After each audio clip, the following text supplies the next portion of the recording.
चारों गांव पालिका के शिक्षा मंत्रालय, प्रदेश के शिक्षा मंत्रालय अंतर्गत एक परिपत्र भइल। उ परिपत्र के अंतर्गत हम समरी माई गांव पालिका के अध्यक्ष के हैसियत से और आप लोगन के जौन आशीर्वाद दिहल गई ओके पूरा करे खातिर हम जौन बकावला कार्यालय से एक चिट्ठी भेजली कि हमन के महदेई जौन बा हमन के जौन विद्यालय बा उ विद्यालय में प्रशस्त जमीन बा, जगह बा, और अगर प्राविधिक शिक्षालय वहां कायम कर दिहल जाए तो हमन के चारों गांव पालिका के जुड़ल चीज बा। किनारे से पक्की रोड भी जाता है और यह नाते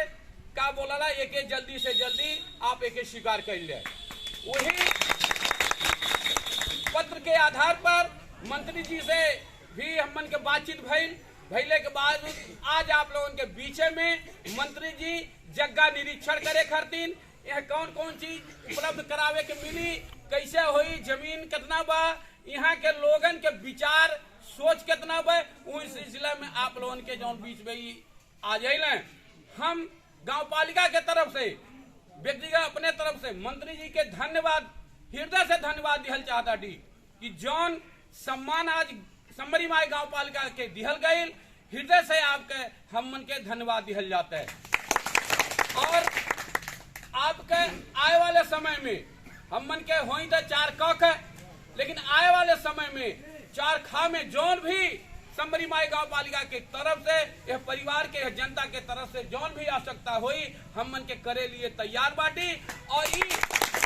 ई आशा भरोसा जो आप दिहल गए बा आज उपस्थित होके ई आशा भरोसा के कायम राखल और एक जल्दी से जल्दी निर्माण के तरफ आप आगे जाई। और हम आपसे अनुरोध करे चाहता कि अगर ओवरसियर सब ओवरसियर के पढ़ाई शुरू भइल तो हम ई जनता के बीच में कहता कि शुरू में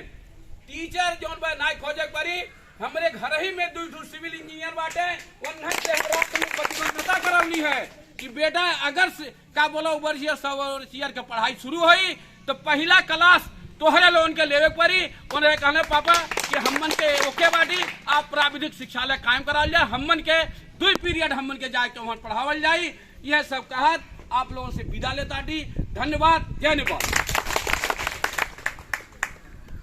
धन्यवाद। आज यह कार्यक्रम के विशेष अतिथि और बहु प्राविधिक शिक्षालय करती जौन कहले प्रधान जी की बहुत पहले से हमन के वार्ता चलत